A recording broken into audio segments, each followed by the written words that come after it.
In a world where most people watch movies and then forget about them, 3 brave heroes join forces to watch them again and then talk about them. Join them in their epic journey as they go back in time, a decade and beyond, to revisit and break down films from a vast array of genres. Do these movies hold up over time? Are they classics? Find out on Retro Movie Roundtable. Starring your hosts, Bryan, Frye, John Flack, and Russell Guest. Coming now to headphones in your ears. Hello, all you lords, ladies, and knights of the Retro Movie Roundtable. Welcome to the show where we watch movies and then talk about them. Today, I'm your host, Russell Guest, and joining me also today, I don't know why I said today because I'm Russell Guest every day, but joining me is my co-host and good friend, Bryan Frye. Bryan, how are you doing, sir? Good evening, everybody. I'm doing just fine. Are you ready to pull a rabbit out of your hat, Bryan? I'm ready for the rabbits, man. Okay, well, we're going to pull an audible. Our good friend Owen, was serving and helping the community, and his ambulance tipped over, and we cannot do the anticipated episode on Backdraft. So we're not sure when we'll get you Backdraft, whenever Owen's okay, and we'll get it to you. So given that, what do we have coming out here? We've got the Marvel Cinematic Universe is coming to an exciting climax here with Avengers Endgame. And so even though we're a Retro Movie Roundtable, we're going to look back on the full cinematic podcast. This is just too big of an event to pass up and not talk about. And who likes Marvel movies, Bryan? I think everybody should like Marvel movies. Yes, but who on the show who's been a good guest in the past, say maybe from the Coming to America episode, might be rejoining us today because he particularly loves these movies? Oh, you wouldn't be talking about Andrew Neumann, would you? I might be. Andrew? Hey, everybody. I'm super excited to be here. I obviously love Marvel movies to a ridiculous amount. That's why they were mentioning that. So much so that I play Marvel Strike Force. So anybody out there that crossover fans of mobile gaming, shout out. But before we get any further, let's keep our thoughts and prayers with Owen. Hope he has a quick recovery. That is much appreciated, Andrew. Owen's a real-life hero, an EMT who goes and helps people, so we're going to talk about some comic book heroes. But before we get into that, I always like to have a little bit of an icebreaker, so these questions are for everybody. So, Batman has his Batmobile, and I'm going to ask you, if you could own any car from a movie, what car would you own? Bryan. Car from any movie? Yep. I tell you what, we touched upon it during our GoldenEye episode. I think it'd be fun to have a Z3 from that, just so I could make Stinger behind the headlights jokes. Well, I got a close one to that one later, but Andrew, do you want to take a crack at what your car you would like to have from a movie? That's a tough one. I think I would probably have to not technically go movie, but go with Knight Rider. Nice. I will allow it because you prepared for this in about 2 minutes. Hey, I can get a lot done in 2 minutes. Oh, so many jokes. Yeah, that's how I do it. Okay, as for me, I'm going to go with the, similar to Bryan, I'm going to pick a James Bond car, but I'm going to go with the classic that reemerges throughout the series with the Aston Martin DB5. So Bryan went new school, I went old school. My number 2 choice was going to be the Aston Martin Vanquish, the one that goes invisible. Vanish. Oh, that would be pretty cool. Well, Vanish. So, what is your favorite non-Marvel superhero movie? Bryan? It'd be tough to decide between these two, but I've been really loving it recently. Is Atomic Blonde. Okay. I've always considered it more of a secret agent movie, but superhero movie. Okay. All right. Well, comic book. Okay. All right. It's more comic book than superhero. Yeah. Okay. Maybe that should have been my question then. I'll allow that. Andrew, what is your favorite non-Marvel superhero movie? That's a pretty easy one. It's Wonder Woman. That's a good choice. Solid. The movie non-Marvel that I had the highest hopes for and was so excited to see was Suicide Squad. And that movie was about the most disappointed. It ranks up there with the most disappointed I've ever been in a movie theater on seeing a movie. Like, that's criminal that they did such a bad job in that movie. Well, you're going to get another one because they're working on a Suicide Squad 2, but I believe James Gunn from Guardians of the Galaxy has control over this one, so maybe you'll like this better. I think that as long as they don't have that stupid main plot that they had in the first one and give the Joker almost no screen time. Oof. Anyway. I tell you what, if it counts more as a superhero, I'll go with V for Vendetta. Thank you. Ooh. Yeah, I think that helps. And man, now I want to take my answer back. But I'll stick with Wonder Woman. And I'm going to go with 1989's Batman with Jack Nicholson and Michael Keaton. Right on. If you had any superpower, so if you could have any hero's power or set of powers, who would it be? Brian. Wolverine, 100%. Well, you're not getting sick. I hurt myself far too often to not want that power. You know, I think if I were really, really going for it, I think I would probably be Magneto, just so that every time Brian F., sit there and got on my nerves, I would just be like, oh, look, I'm bending your claw. Oh, I'm bending your claw. Oh, why are you poking yourself? Why are you poking yourself? So, that's not...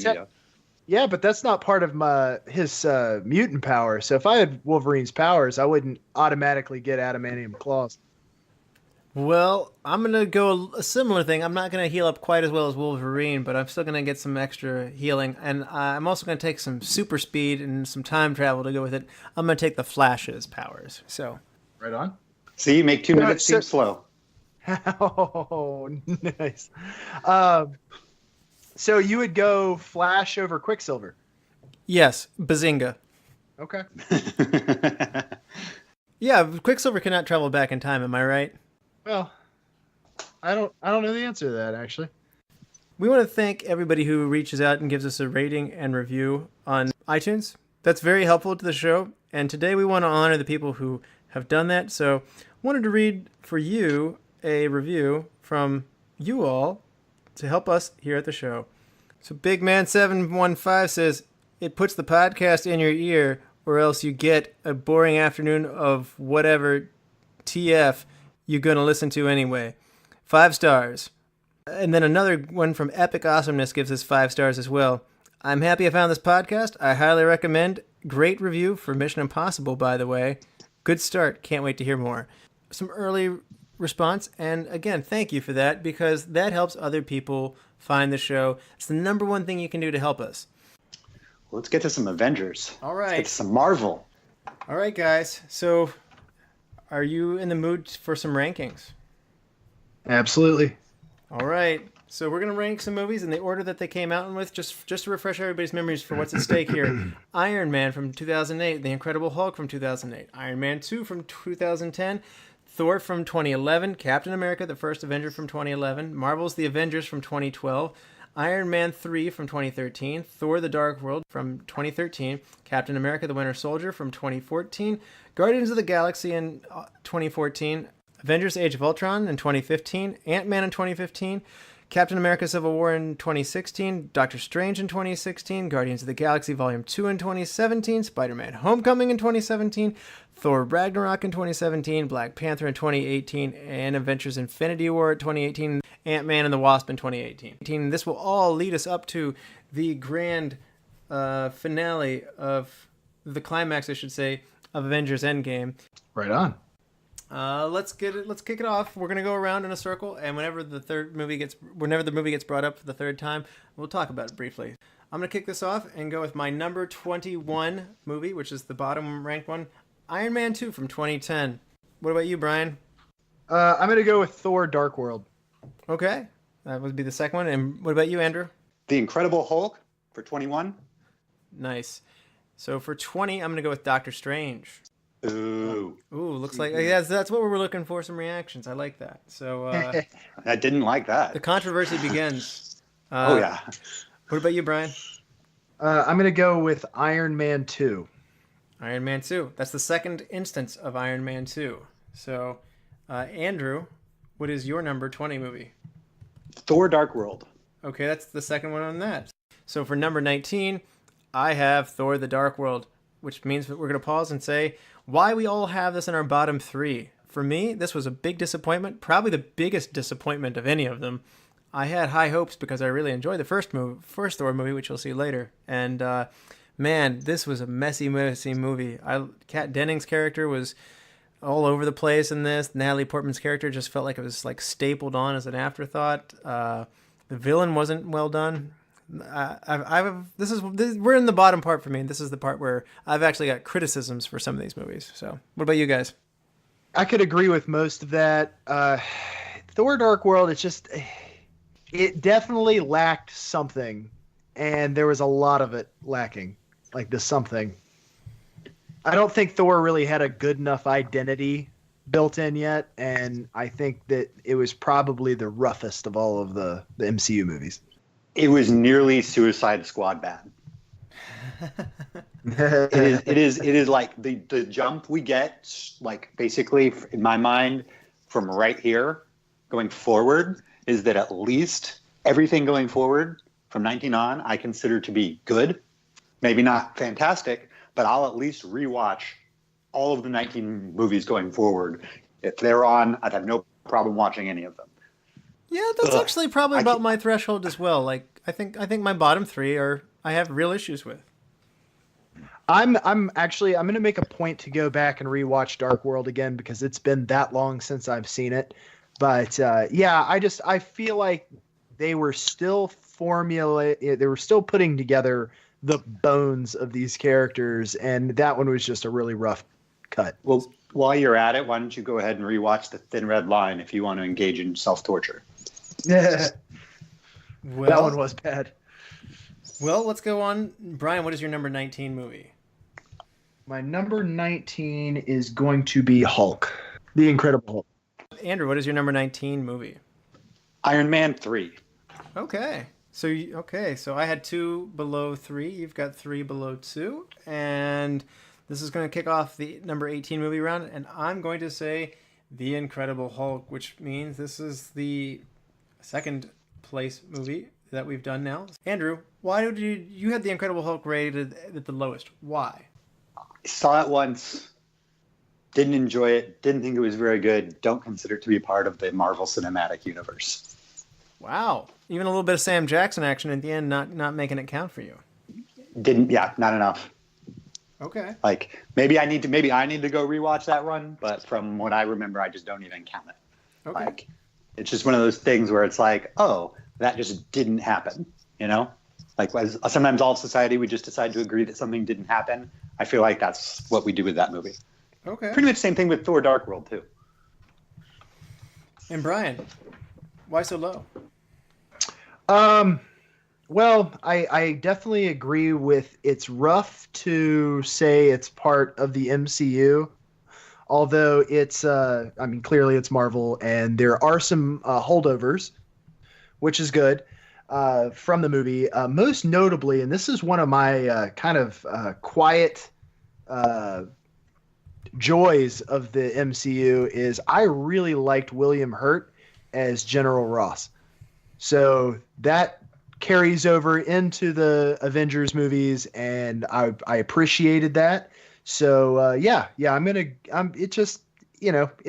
it's a part. It's hard to see the continuity without Mark Ruffalo in there. I've got some lingering mixed feelings about Edward Norton, but I also liked Liv Tyler as Betty Ross. So I really could have done with maybe a She-Hulk in there. Oh, okay. Interesting. As for me, I don't know that I needed a reboot. It's that simple. I just got handed a Hulk movie, which was just called Hulk, with starring Eric Bana and Jennifer Connelly. I actually had no problem with the casting in that movie. Yeah, the movie could have been better, but I gotta say, The Incredible Hulk was about the same level of good. It wasn't, neither of these really rolled my socks up. So I think they're coming out of an era where, like you mentioned earlier, Bryan, that superhero movies get better with time, and this is an instance of that. So I wasn't really hating when I saw it, like at the time of its release. Like I wasn't like, oh, that was terrible or anything. It just, Yeah. And so, Bryan, what's your number 18 movie? Number 18 is going to be Iron Man 3. Okay, that would be the second go of that then. So we've got Bryan and Andrew both have that. And Andrew, what's your number 18 movie? Iron Man 2. Iron Man 2. And that would be the third preemptive of that, if I'm not mistaken. Correct. All right. Andrew, you had Iron Man 2 a little bit higher than us, but still not very high.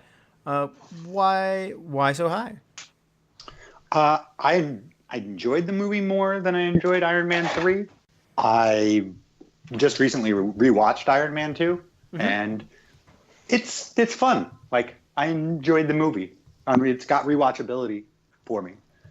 It's not perfect, you know. I think that Iron Man 2 and Iron Man 3 are basically probably the worst of once they got their feet wet, you know, like they hadn't figured some things out. But Iron Man 2 and Iron Man 3, they just don't hold up the way, say, Avengers does, you know, but it's still good. Like, I literally just rewatched it like a week ago. So.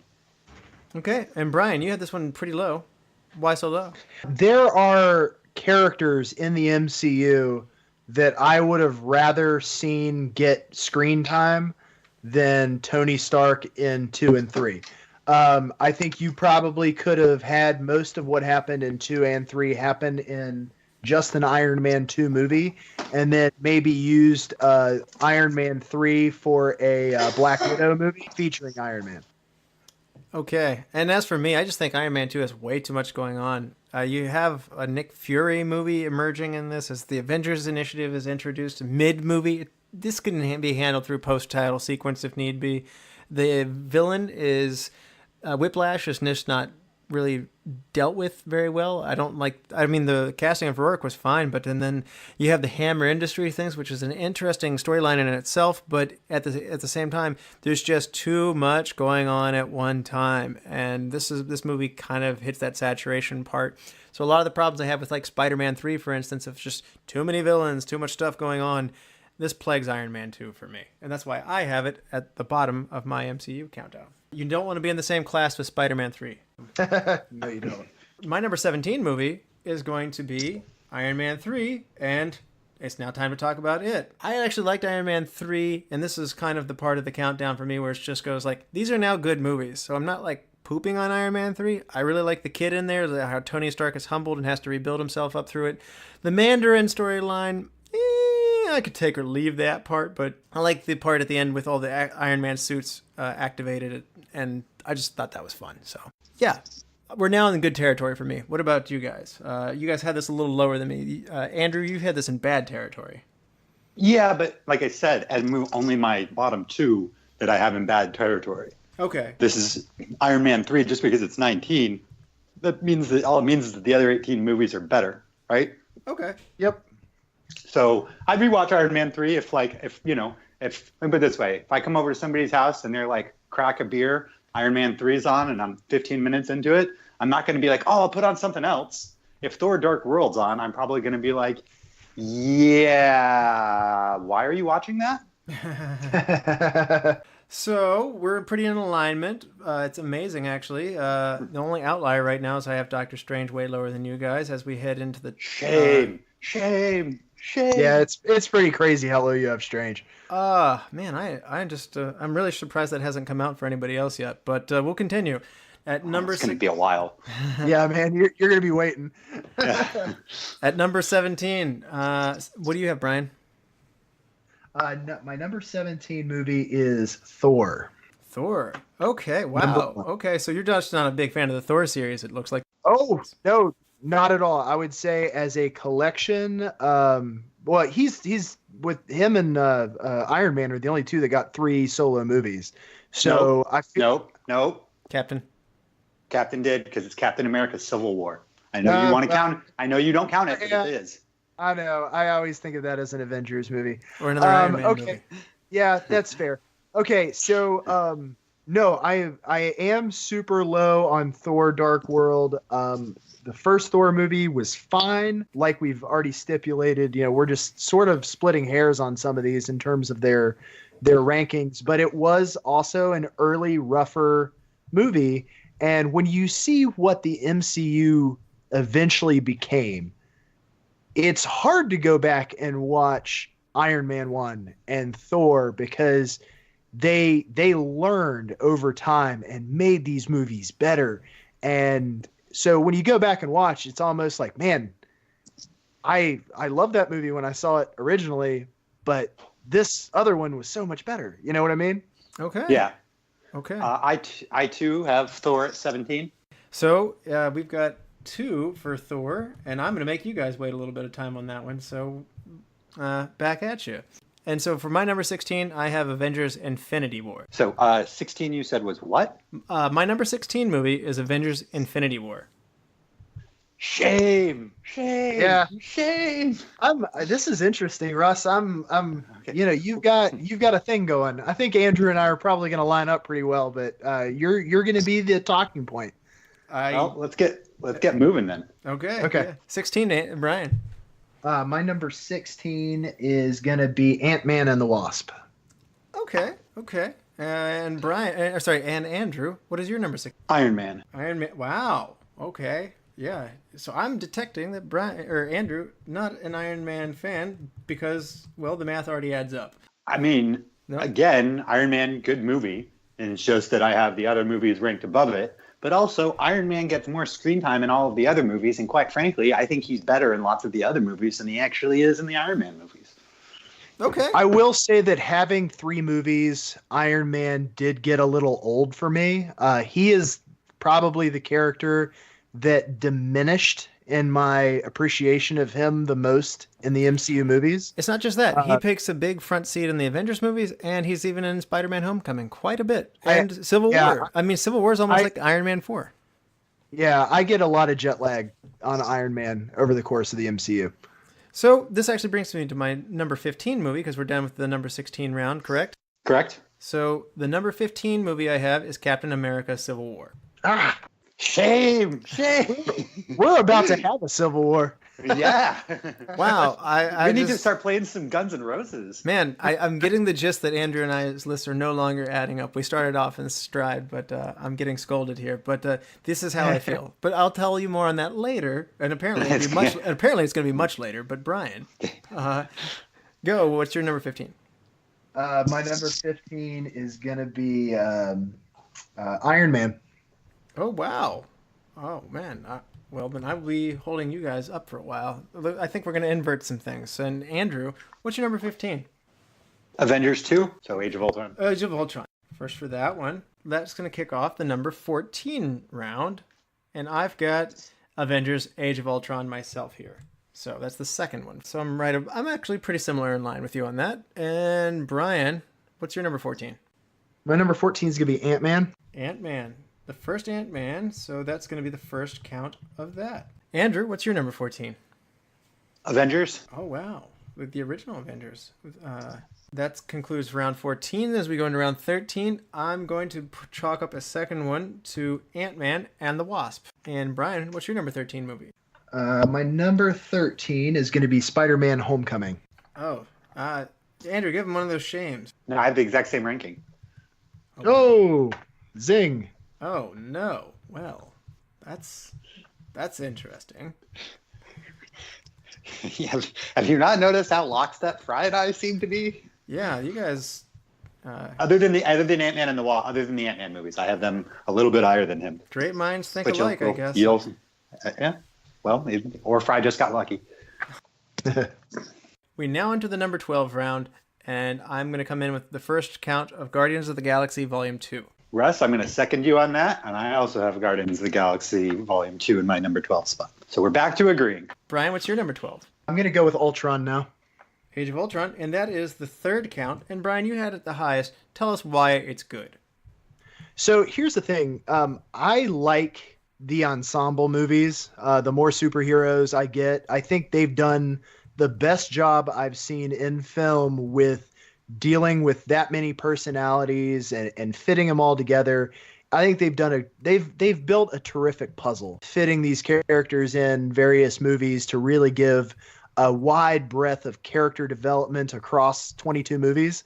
I'll always probably prefer the larger ensemble movies to the smaller ones, but I do think that this was probably the lesser of the Avengers 4. Well, Andrew, you had this one. You brought this one out first. Well, pretty close to me, but you brought it out first. Maybe why pull back on the reins from Bryan a little bit? Didn't love the Ultron character that much. Didn't really feel like it. I just didn't feel like it had some of the same plot development that other of the movies had. Again, for me, it's mainly about rewatchability. And when I sit down to pull up a Marvel movie, that's not the first one I think to pull up. No, that's fair. As for me, this is where I feel like I'm starting to wear on the Tony Stark character, and which is along the lines of what Bryan might have mentioned. I feel like he starts to become very unreasonable, and if you can't tell, I'm on Team Captain. And this movie is hard for me to watch because I think this is where the formations of the split start to come into play, and I don't like the split. So, but let's continue, and we'll talk more on that later. Can I give one shout out? I'd like to give one shout out to, I do really like the character of Vision. So, that's where he's first introduced, correct? It is true. Yeah, I want to give just a real hats off. In terms of voicing and then also playing the role of Vision, I'm a huge Paul Bettany fan. I thought the casting on that was phenomenal. I always liked his voice as Jarvis. So super behind all of that. And then on the other side, although Ultron may not have been my favorite villain, the casting of James Spader to do that voice is fantastic as well. Ditto on that. We're about to move into the number 11 spot. So we're about to, carving out the rest of the bottom half. Thor is my number 11 movie, and this is the last mentioning of it.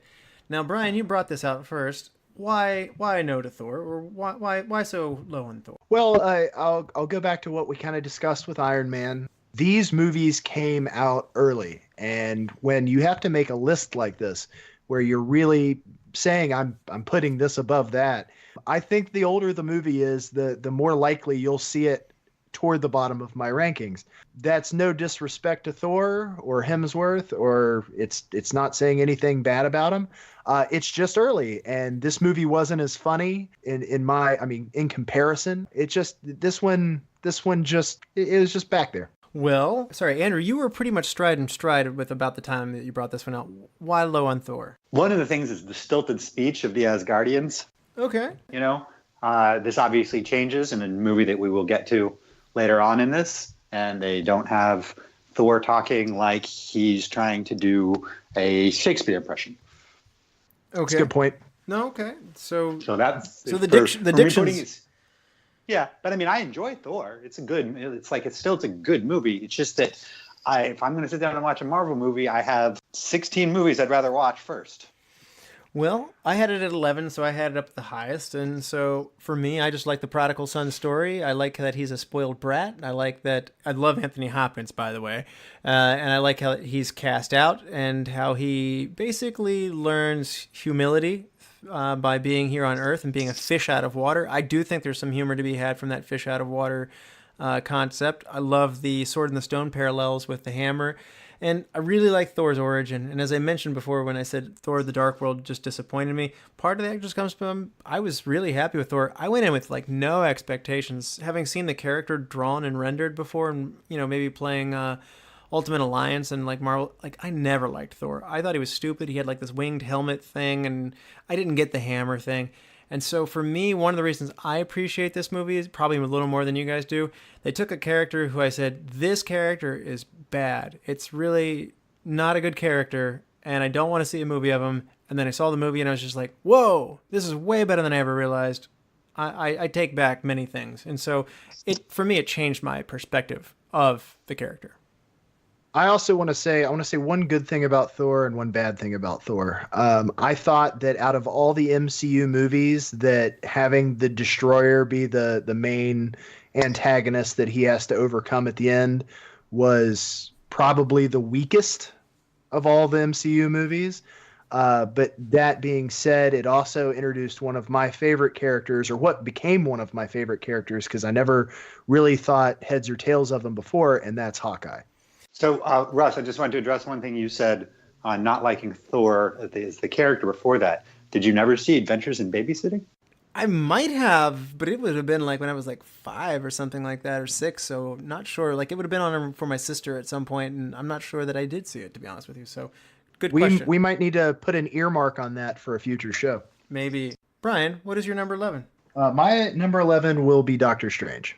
All right. Andrew, what is your number 11?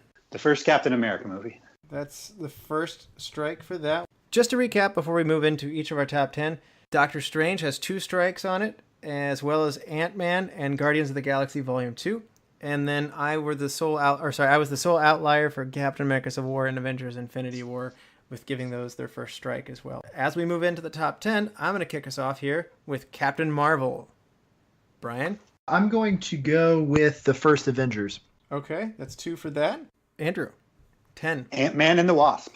Ant-Man and the Wasp. And that would be the final one for that one. Now, Brian, you had this one the lowest of all of us. Why so low? It's only low because it's a number. You know what I mean? Yeah. I thoroughly enjoyed this movie. Ghost was a cool character. I never paid much attention, and you're going to hear this from me a couple times, but I never paid much attention to... I wasn't an Avengers comic book reader, although I did do all of the Infinity comics, so I had references to them, but I never really just keyed in on their sole comics. So a lot of the MCU movies were a learning thing for me, and then I'd go out and buy graphic novels to fill in my knowledge gaps. So Ant-Man and the Wasp, really cool movie, enjoyed it, but it's just, they are, both movies serve a purpose in the greater MCU, and I feel like they're more there just to serve that purpose as opposed to some of these that are just better standalone movies. Okay. Here. Andrew, Ant-Man and the Wasp? So part of the reason why I had it so high is it's just fun. Like, when I watch that movie, I'm laughing, I'm enjoying myself. It's this way for both the Ant-Man movies. Like, their humor in them is fantastic. I'm forgetting the name of his right-hand man. Michael Payne is the actor. I just don't remember his name. Okay, well, Yeah, he's hilarious in the scene where he's like, is there any way to get him to talk faster? And he's like, nope, this is what you get. You asked, you just got to let him go. Right? That scene was hilarious. I love the truth serum scene. Yep. It is true serum. Yeah, you're right. There's some good laughs to be had in this movie, and I think that's one reason why I am a fan of the Ant-Man movies. And a little bit like what I said with Thor, I had Ant-Man even below Thor on the list of, man, that's a really dumb comic book character. And somehow they transformed it into something that was funny, tongue-in-cheek, playful, and I like what they did with it. So I'm glad that they... Does anybody have orange slices? Yeah. And I'm a big Paul Rudd fan, so I do like Ant-Man so much just because of Paul Rudd's character was just so good for it. So I'm glad they didn't go with the Hank Pym route as the main Ant-Man. It wouldn't have been as fun. I agree with that, and also Paul Rudd was the center of some of the best MCU mean tweets. The number 9 round, I'm going to kick us off and go with the first Ant-Man. And Brian, what's your number 9? My number 9 is going to be Captain America. Okay. The first Avenger. The first Avenger. So that's a second go-round for that one. And Andrew, what's your number 9?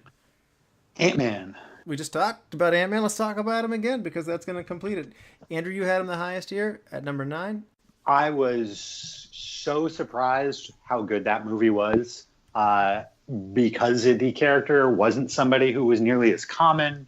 I had some concerns about them essentially making a comedy movie for the Marvel movies. They'd already started adding humor, but to me, this was the first real comedy movie of the Marvel movies, and I thought it was fantastic. Yeah, I agree.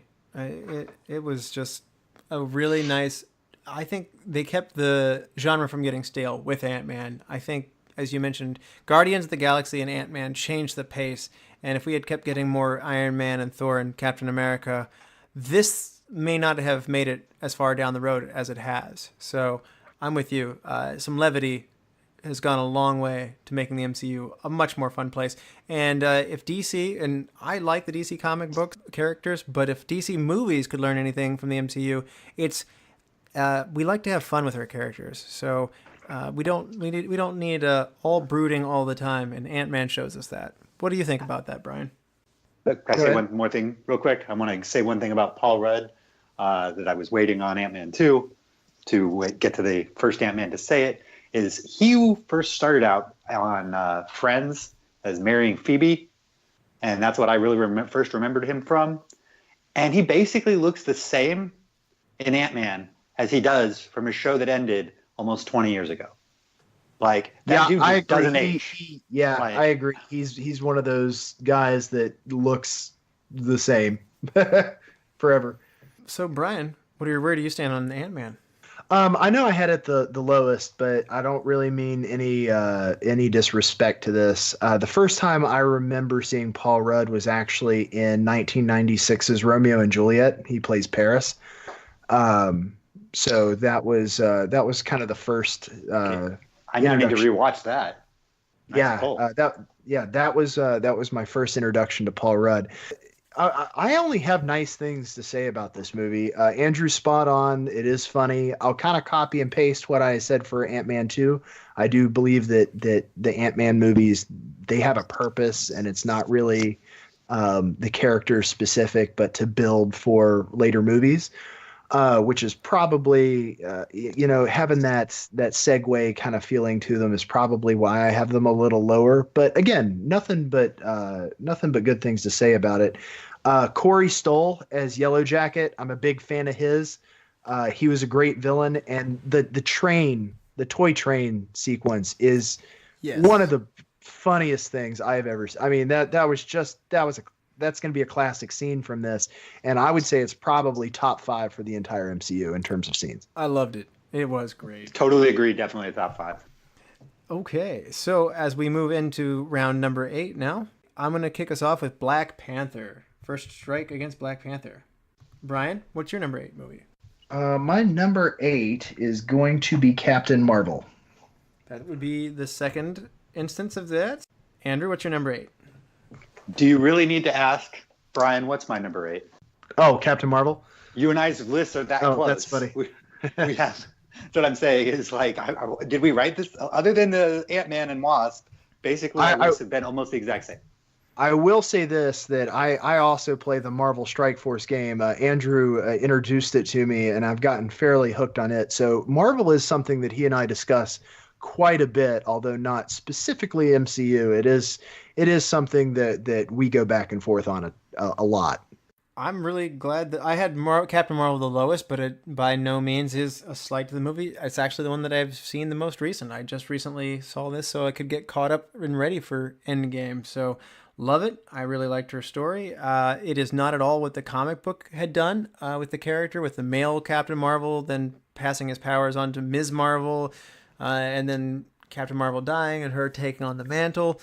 This was much more interesting than that, and I got to give him a lot of points for basically rewriting the character, or at least as far as I am aware of the character, and making a much better movie. I don't know that Brie Larson was the best fit for Captain Marvel, but I do like the movie quite a bit. I loved seeing young Sam Jackson in action. What about you, Andrew?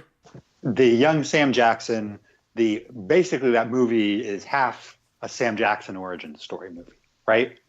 Yep. That's really. I mean, they could have easily called that movie Captain Marvel and Nick Fury, and it wouldn't have been lying about what the movie is, right? It was fantastic. The only reason it can't be higher on my list for me is because I've only seen it once, and I don't know what its rewatchability is, because it is the movie that I have most recently seen in the theaters, because it came out not that long ago. I had a fantastic time watching it. It was nice to see a female lead movie in the MCU, just the same as Wonder Woman being a female lead movie, because the idea that because they made some bad movies in the late 90s or early 2000s with female leads doesn't mean that you can't make a good female lead superhero movie. That means we need a Black Widow movie. You hear me? Oh, yeah. Oh, I'm game. And Brian, you didn't get your word in there. What do you think about Captain Marvel? Captain Marvel was fantastic. I really enjoyed it. I actually do like Brie Larson in that character. She has the female Maverick Top Gun reference here. She has that smugness, that that cockiness that I really liked in that character. I'll also say that one of my favorite aspects of this movie, and I'm going to kind of echo Hot Tub Time Machine here, is Nick Fury losing his eye.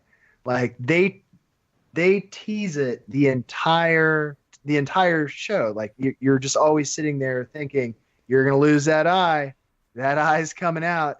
As we move on, we finish the number 8 round, and we move into the number 7 round. And I'm going to give it the third count, and I'm going to give this to Iron Man. So let's talk Iron Man.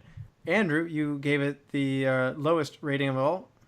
Why did the beginning of the MCU universe with Iron Man not sit well with you?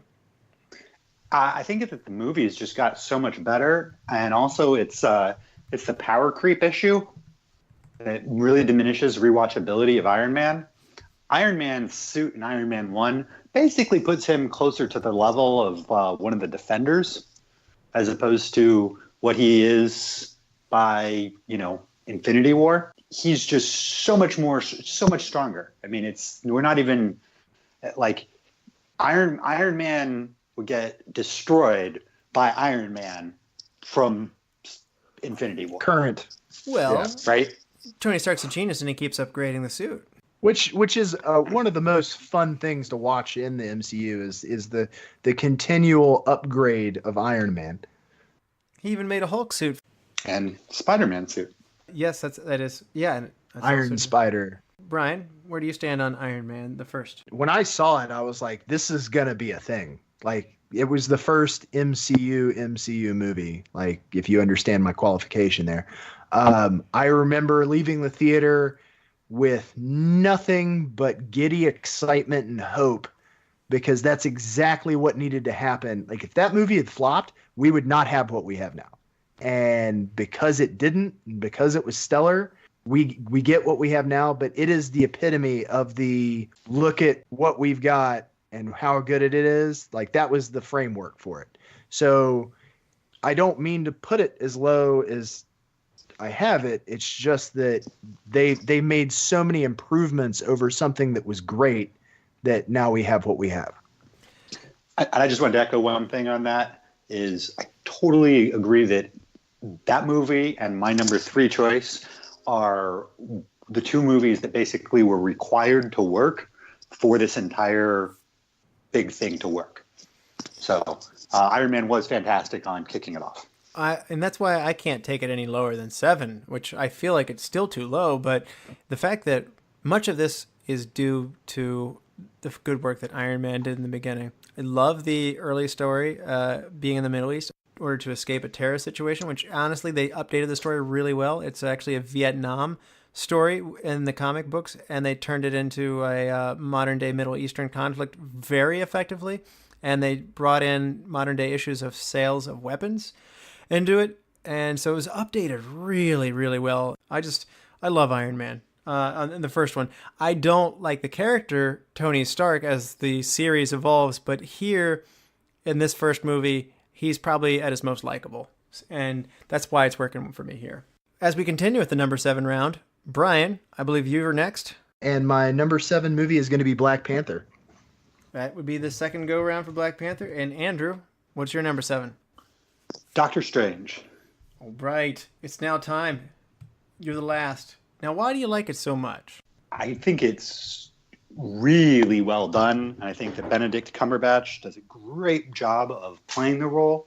I like how that they so quickly have him have his car accident and his journey to essentially become Doctor Strange happens really fast. They don't take, like, even though, like, they tell the story appropriately, but they get there where they need to go.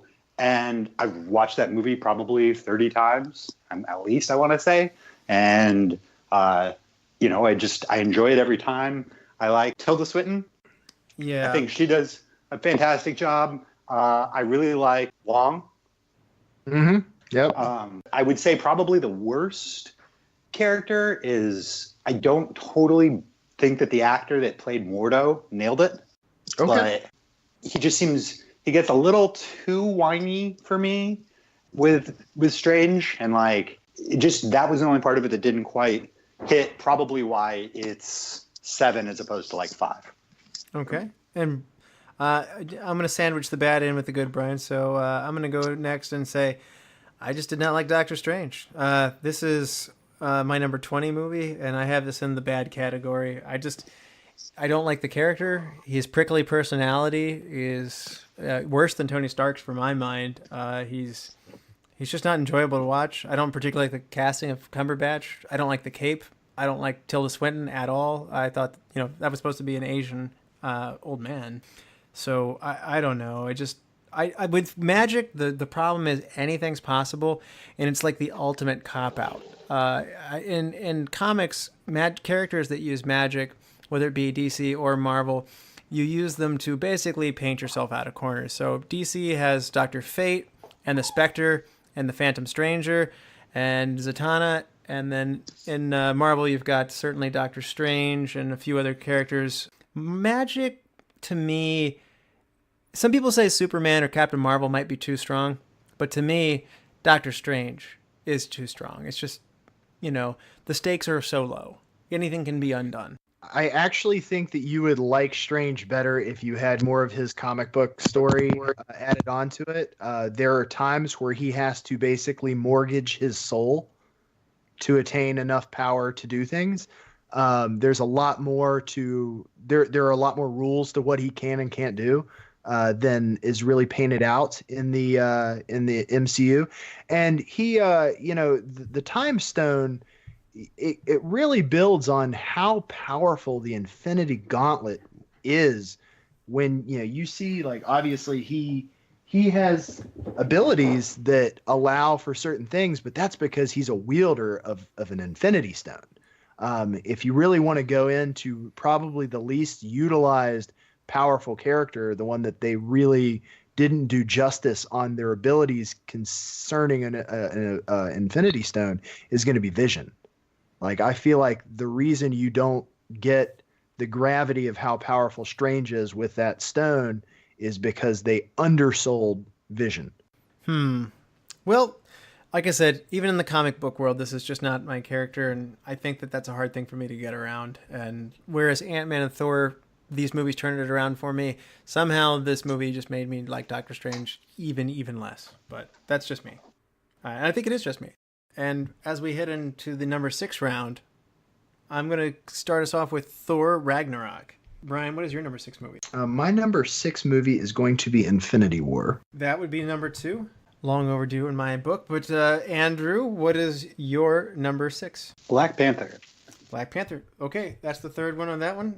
Andrew, Black Panther, tell us about it. First off, I think it got robbed not winning the Academy Award for Best Picture. It was an amazingly good movie. I think hands down the best one-off villain in the MCU is Eric Killmonger, and the movie sets up Infinity War. I'll also say one of my favorite lines in the MCU is when he steals the mask, and they're like, "Why'd you take the mask?" He's, "I'm just feeling it." I love that line. I thought that was really good. I thought the entire chase scene is that Singapore? Black Panther and Okoye getting that was really well done. That movie, the only reason it's not higher is because the rewatchability of the things in front of it. I like the suits. I like how they've differentiated the Black Panther suit from Iron Man. I like the way they did that. Sorry, I just wanted to add that I thought the line from M'Baku of "If you speak one more time, I will feed you to my children." I'm just kidding. We are vegetarian. M'Baku was a fun character. Black Panther for me gets off to a little bit of a slow start, but boy, it recovers later, and it pays off in the end. So, love Black Panther. It was a good movie. Again, for many, I was familiar with this character, but I can't tell you how many people I spoke to who didn't even know who he was. And now, I mean, you got little Black Panther Halloween costumes coming to your front door everywhere, and this character is very popular, and that's what a good movie should do. And it made a character that's been around for quite some time a household name. So good job for Black Panther. Absolutely. So that puts us into the number 5 round? Correct. Yep. I will be the third strike of Captain America, the First Avenger.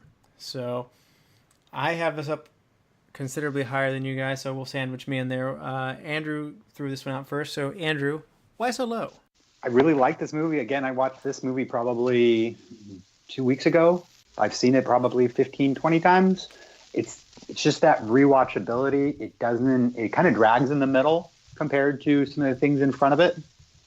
Particularly, the whole him getting on stage and them using him to get government bonds.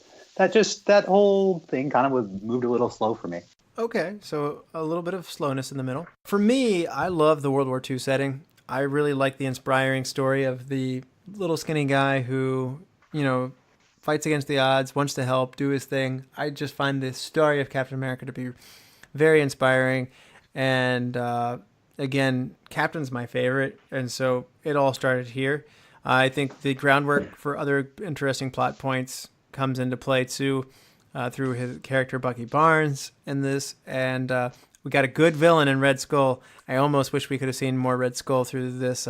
Instead of Captain America Civil War, I would have much preferred a movie much more straight up like this one. A return of Red Skull for Captain America 3 would have been high on my list. What about you, Bryan? So this is as good a time as any to get into this, but Captain America was one of my, I don't want to say least favorite superheroes, but he was never someone I found particularly compelling in the comic books. And Chris Evans's portrayal of Captain America is the biggest turnaround in my attitude toward a superhero that I think I've ever had. So, huge fan of Captain America now. His storyline in this is great.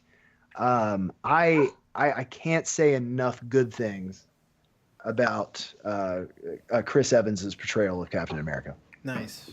And so we move forward then. That was my number 5. What is your number 5, Bryan? Coming in at number 5 for me is going to be Guardians 2. Okay, now you had this one up way higher than Andrew and I. I had it at 12. I don't remember where Andrew had that one, but 12 also. Also at 12. Yeah. So Bryan, you're a lot higher on Guardians too. Perhaps we could say that there's a lot of recycled content that we've seen before coming back in this one. Why did you feel like this one had more gas in the second go round than we did? The Guardians movies as a whole tapped into something that, and you're going to see another instance of this a little bit later, but I love movies that can put a soundtrack together and implement it into the movie in a really compelling way. I am in every instance an audiophile, and that made such a huge impact on me for both the Guardians movies. And that with the wit and humor of the Guardians of the Galaxy, really, it does something for me. I will say that it lost me a little bit toward the end with his dad and stuff, but not enough for me to really put any hate toward it. Okay, Andrew, Guardians 2. So the Guardians are some of my most favorite characters in the MCU. I absolutely love Rocket. I absolutely love Star-Lord. I think that the actors' portrayal of both is fantastic. I think Vin Diesel does an amazing job as Groot. I think that Bautista does an amazing job as Drax. Just love everything about the Guardians. It's just that 2 wasn't as good as 1, and the stuff with his dad it's just not nearly as good of a plot movie as everything that's in front of it. But the soundtrack's amazing. The actors are really good. Guardians of the Galaxy 2 for me was still a lot of fun. I feel like we play off a lot of the same beats that we have in the first movie. They're still funny. I still like the characters. Bringing in some new blood with Mantis didn't necessarily go as far as I'd like. And I felt like Rocket was a little angrier and poutier than in the first movie. So I don't know. For me, I like Guardians 2 a lot, and it's a fun time, but for me, it did have that. This is one of those ones that felt like a sequel, not in the sense that like Thor 2 is a mess or Iron Man 2 is an utter mess. This one just feels like I feel like we've done this before. I will say this. I know it's at the top of my top 5. So I get it. Or the bottom of my top 5. But I will also make the comment that depending on my mood or how many times I've seen something over another, this is easily interchangeable with probably the 5 movies behind it. Okay. And So it's just I'm giving it more clout because of the musical it's interweaving.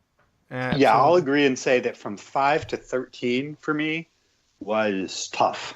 Speaking of which, what is your number 5, Andrew? Captain America: Winter Soldier. Okay, that's the first instance of that. Now to the number 4 round. I'm going to add the third strike for the original Marvel's The Avengers by Joss Whedon, 2012's The Avengers. So I had this one up a lot higher than you guys. I think this was a great movie. This was the best bringing everybody together under one roof movie by a long shot for me. And I think that has to do with because later movies just overdo it a little bit too much, and you can't really focus on anybody. But I really like the Sam Jackson character in this one. I like the fact that they struggle to come together, and they all do come together as a team. And I love the end sequence where there's an alien invasion coming in, and it's just some really good fight scenes in there. It's kind of fun to see, your heroes take on each other for bits at a time. So later on, I feel like this plays out and they escalate it, and just it's kind of like the Anchorman 2 where a newscaster fight is funny, but a bigger newscaster fight in Anchorman 2 is not necessarily any better. So I think that's a good example of why this is right sized for me. This is the everybody bands together at the scale in which I like. So if you didn't notice, I had Civil War and Infinity War and other Avengers movies, much lower. This just basically comes down to saturation. I could actually appreciate everybody in this movie. Andrew, Avengers, you had this lowest of all of us. Tell me why I'm wrong. Well, it's good.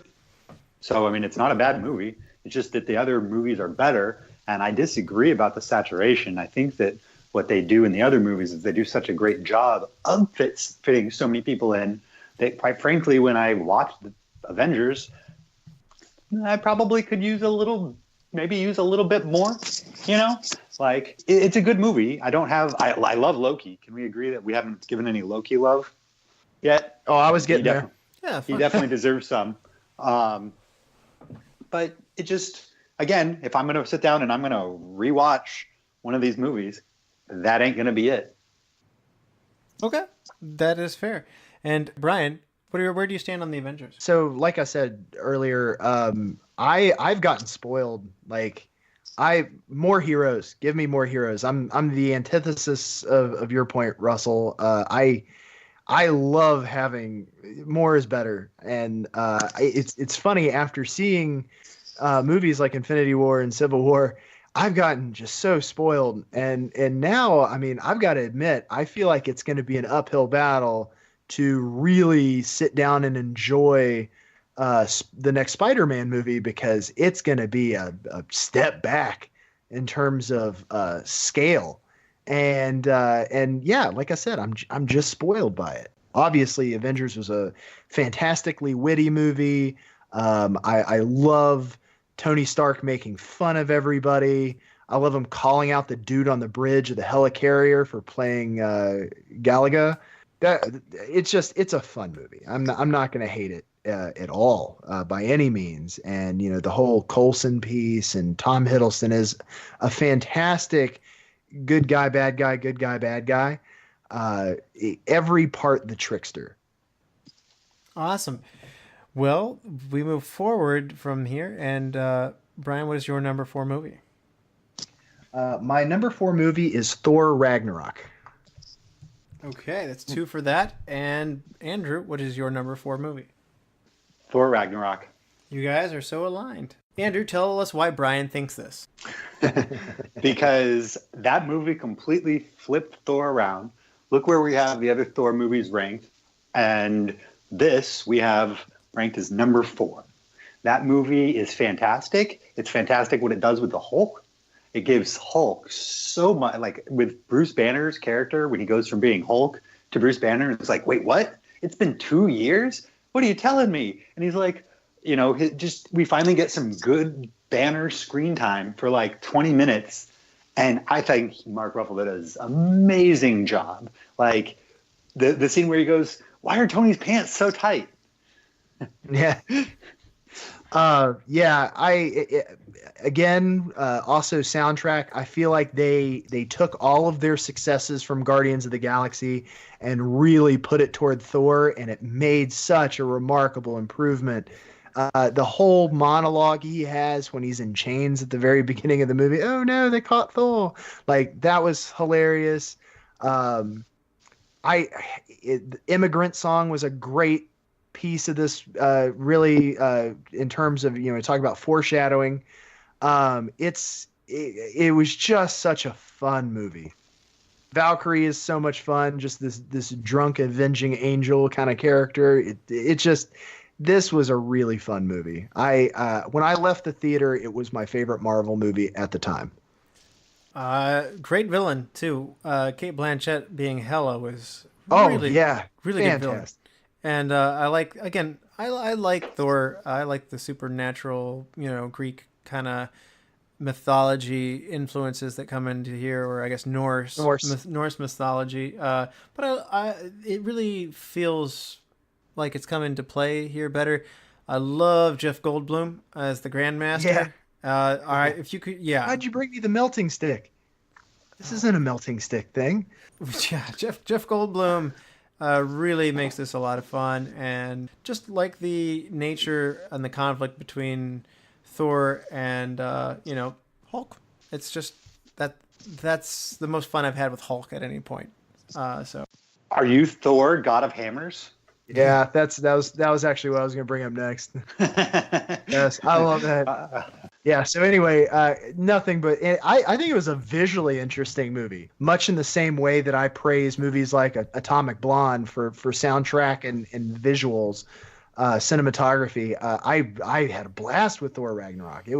I felt like everything was constantly like giving me visual stimulus, and man, it was a fun movie, really fun movie.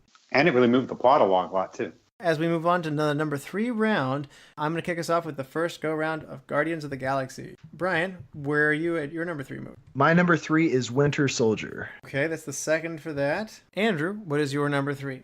Guardians of the Galaxy. And now we move up to the number 2 round, where I'm going to go with Spider-Man Homecoming. I didn't get booed? I mean, no, we already knew you were... We already knew you were wrong about it. Frye, what did you rank it? My Spider-Man Homecoming was back at number 13. Boo. Like, same for me. So. Boo. Double boo. Okay, well, I'll explain why I love this movie. Spider-Man is the best of the Marvel world. Tom Holland's Spider-Man was awesome. I felt like we had done Spider-Man really well, and then the Andrew Garfield Amazing Spider-Man series happened, and I did not ask for this. And I was pretty skeptical about rebooting the whole thing and doing it again and having a young Aunt May. But you know what? It all came together so well. I enjoyed every bit of this. I liked his character. I liked his friend character. I loved Keaton's role as a villain was just amazing. In terms of watchability, this has been one of the ones that I will probably go on to watch this one the most of all of them because of its fun nature. I don't even like Spider-Man being in high school, really, and I prefer him to be like the entrepreneur, like photographer. But this went against everything that I generally think that I want in a Spider-Man, and it told me, no, you do want this. And I loved it. Really high marks for me. Yeah, and I can speak to that. So obviously, I really like Spider-Man Homecoming. But Spider-Man had the longest road to travel with me in terms of redemption. I've mentioned it in previous podcasts. I am not a Tobey Maguire fan. Boo. If those were in these rankings, it would have been my 20, 21, 22. It'd be at the very bottom. I did not like Tobey Maguire Spider-Man. Now, I will say this. At the time when I watched them, I was just happy to have superhero movies. It wasn't until the MCU came around and some of the latter X-Men movies that I understood how much better I could have it. And once I knew how much better I could have it, I look back on those movies with heavy disdain. I don't have really a problem with the other reboot. It's fine, but coming off of Maguire, I didn't really care. I actually think there's one of those I haven't even seen. Double boo. But yeah. Okay.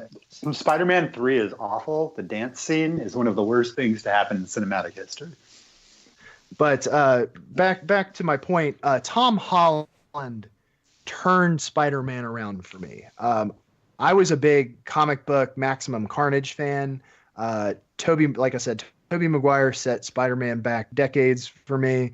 The reason Tom Holland really turned it around for me is because he very much reminded me of I'm going to blank on his name now. I had it 2 seconds ago, but the kid, he died.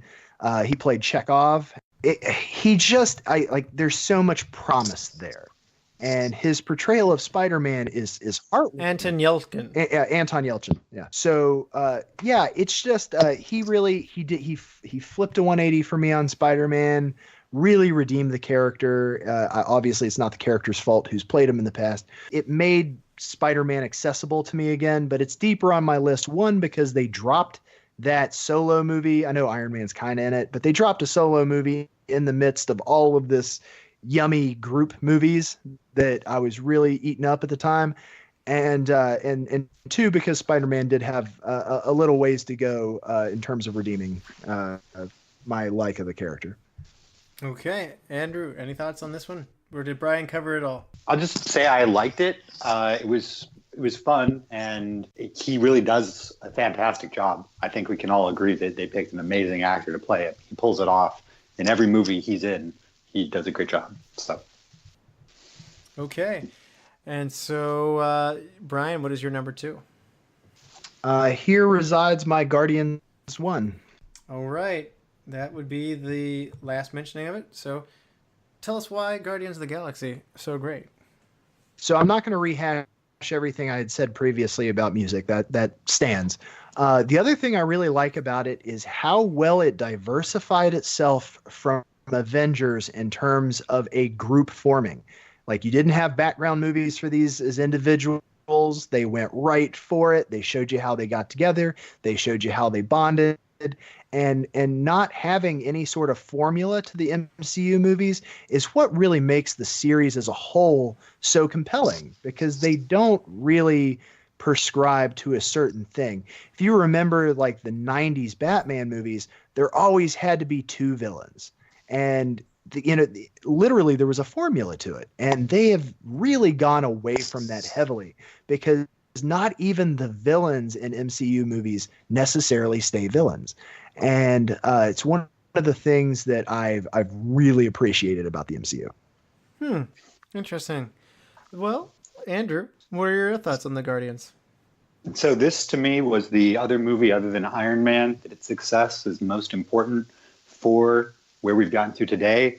I think that if Guardians falters, I don't think they're really able to pull off what they pull off in terms of all of the cosmic space travel stuff. Well, Guardians also proved that they could make any movie out of their catalog if they do it right, and people will go pay to see it. So it kind of showed the world that they're unstoppable. This was a deep cut from the Marvel catalog, and it did really well at the box office. And I also think that what you were talking about with Ant-Man, even before Ant-Man, this movie comes out, and this kind of changes the course for the Avengers. The Phase 1, as it's known as, all the way up through the Avengers, you have pretty serious movies. And Star-Lord and Rocket bring in humor in a way that we hadn't quite seen in the fun nature of the soundtrack.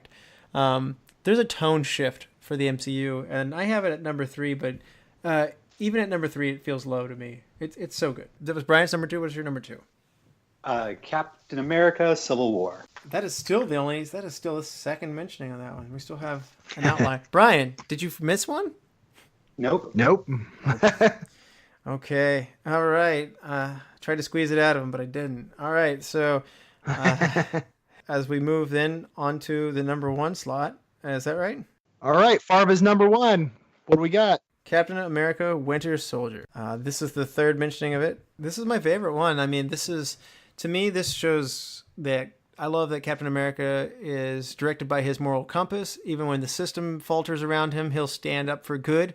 I like that, again, we see this guy who is frozen in time come out of his shell, and it provides some humorous moments, but he's a fish out of water, and we feel that in the same way that I like Superman and how he comes to Earth and he feels like he doesn't belong here. I love it when he traces his roots down, and then also the villain in this has a related past to where he comes from, and it's just, I loved Red Skull. This villain's even better than that, and I have to say the fight scene at the end of this, up in the air, is just so good. This is probably my favorite fight scene of all of the Marvel Cinematic Universe. They brought in a sidekick character with Falcon, who I really enjoy. So, building out Captain's universe. I think that I'm contrary to you guys. I like each of these guys to have their own universe. I like Pepper and, Happy to be with Iron Man. I like Captain to have his set of characters. And I felt like this was doing a really good job of that. And I like Thor to have his set of characters.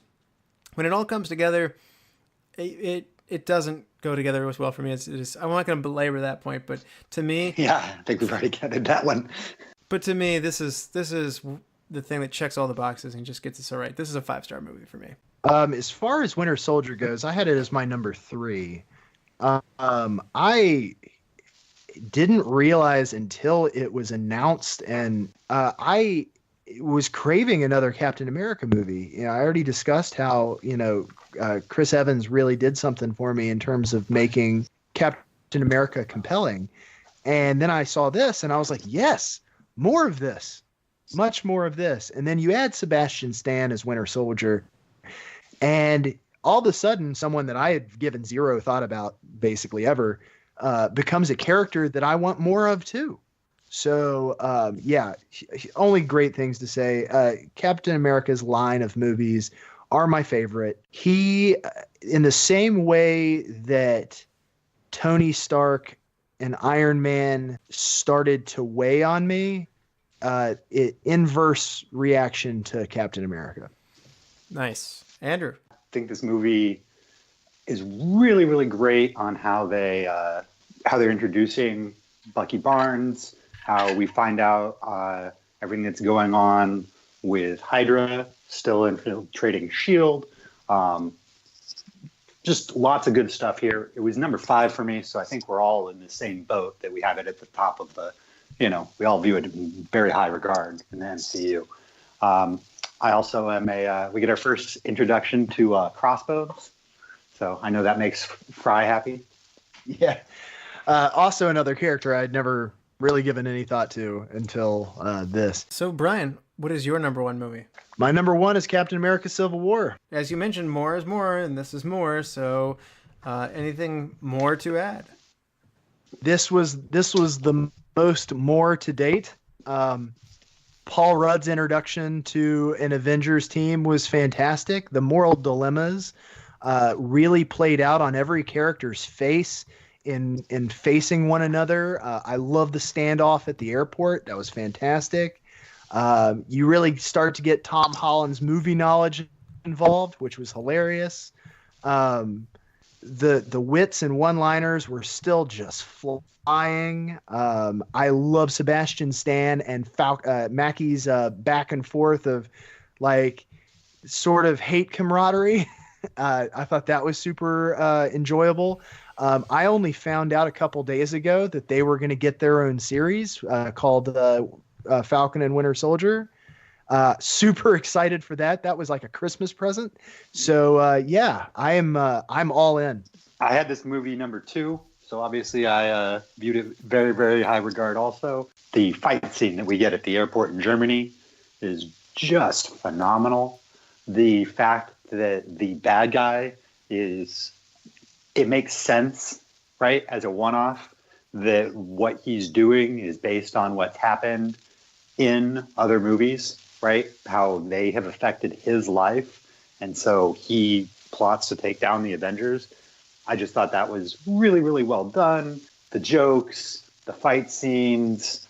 I don't want to end this one on too negative a note, other than I'll just say to introduce Black Panther in this is one thing, because people weren't that familiar with him, but to shove Ant-Man and particularly Spider-Man, I'm going to see Spider-Man. The whole world's going to see Spider-Man. I don't like him being brought out in this instance, in this setting. I felt like I wanted more time with the villain in this one. And the other real issue I took with this one is that I love Captain America. I don't know if you noticed or not, but 2 of my top 5 movies are Captain America Winter Soldier and Captain America the First Avenger. And this didn't even feel like a Captain America movie. I felt robbed. I felt like this was Avengers 4 or Iron Man 4, however you want to put it. But for me, this didn't feel like a Captain movie, and that didn't sit well with me. I wanted a Captain America movie, and this is not that to me. I want to say 2 things on that. One, I do think that they provide, like, Tony Stark in this is more of a provocateur than anything, and they do way more screen time with Captain America and what he's going through than they do with Tony Stark.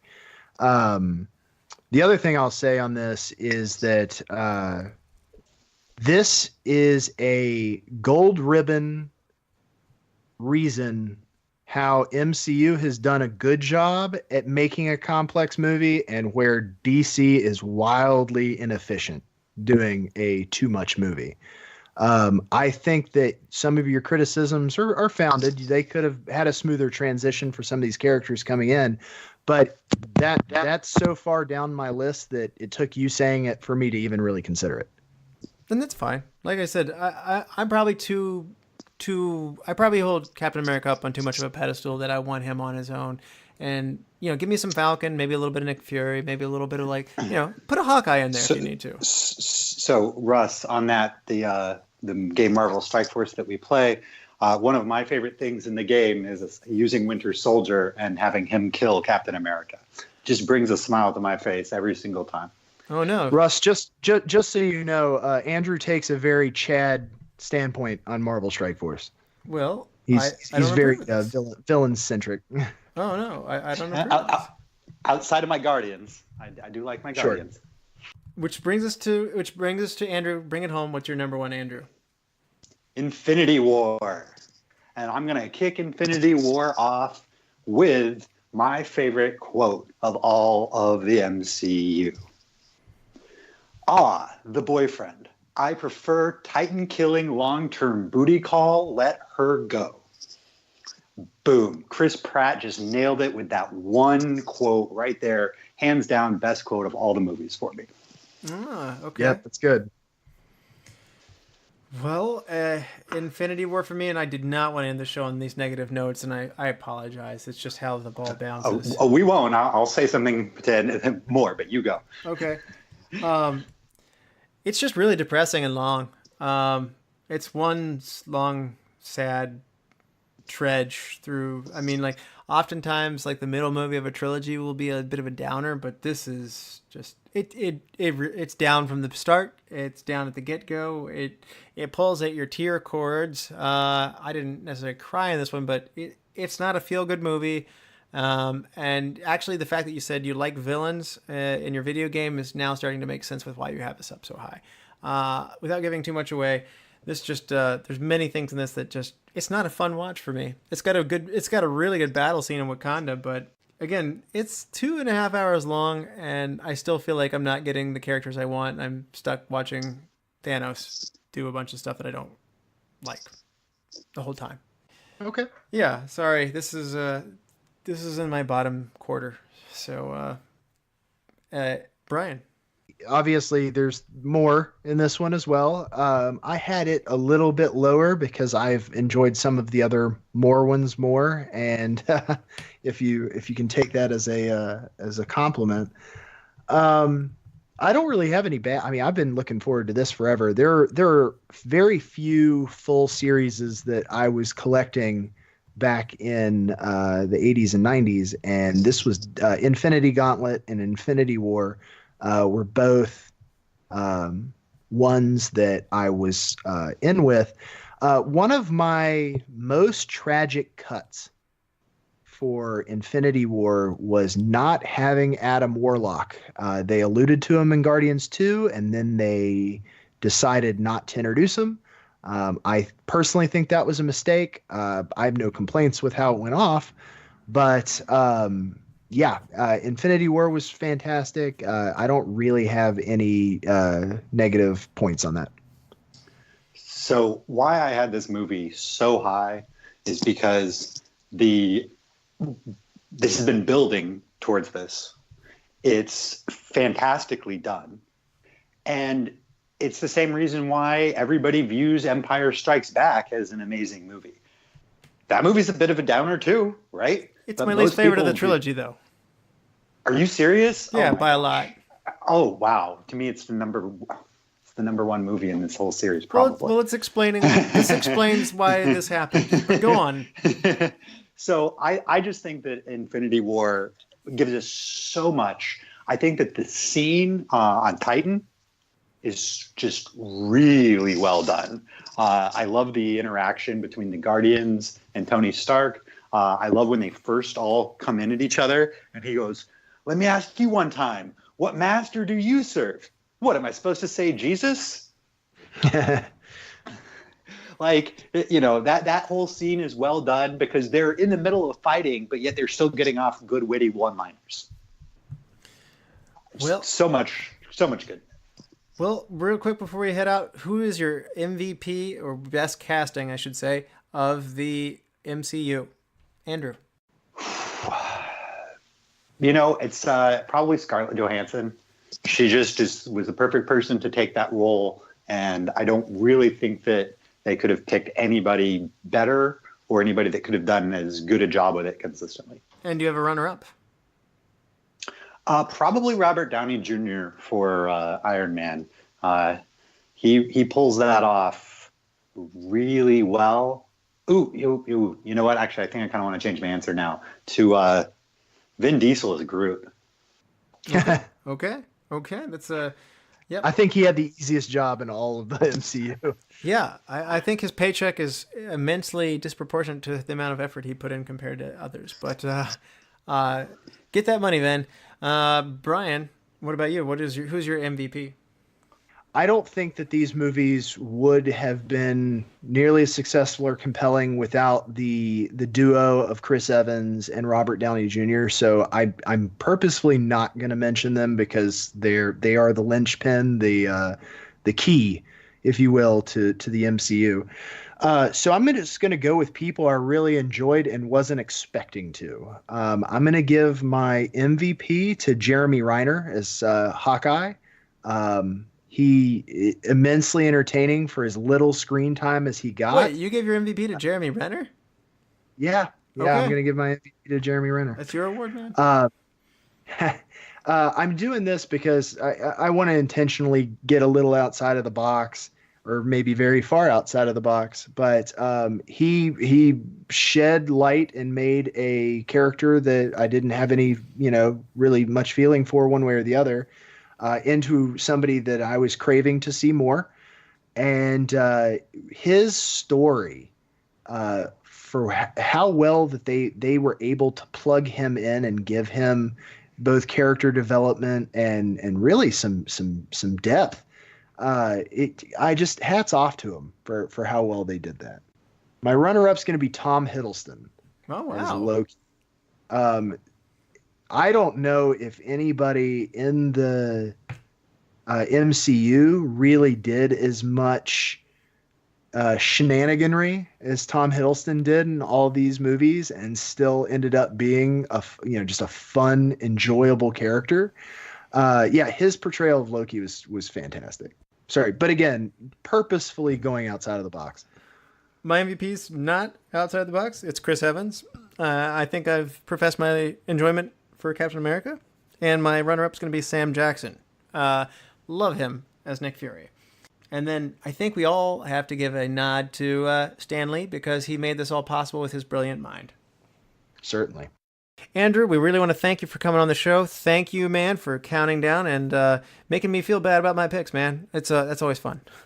Oh, you are very welcome, and I'm be happy to come back anytime and tell you why you're wrong. All right. Well, Thanks for having me. absolutely.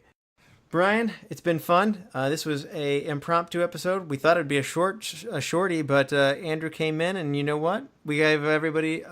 This is a bonus ep. Really, look how long this is. This is everybody got their money's worth this week. So we hope Owen gets better. And as always, thank you all the lords, ladies, and knights of the Retro Movie Roundtable. We invite you to reach out to us. We want to hear from you.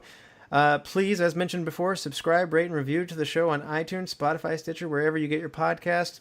It takes 30 seconds on your part, and it really helps the show. Give the show a like on Facebook. We'll always help follow along and let you know what we're watching this week. And email us at retromovieroundtable@yahoo.com if you'd like to know more about the show, or if you want to be on the show yourself. As always, thank you for listening. Be good to each other, and watch more movies. Bryan? Are you up for this? Are you? Look, I just need to know because the city is flying. Okay? The city is flying. We're fighting an army of robots, and I have a bow and arrow. None of this makes sense. I am Groot. I don't think this series would have happened the way it happened if it weren't for Chris Evans. Oh, God. Are you okay? Yeah, that was my microphone falling into my face. Hang on just a second. That sounded severe.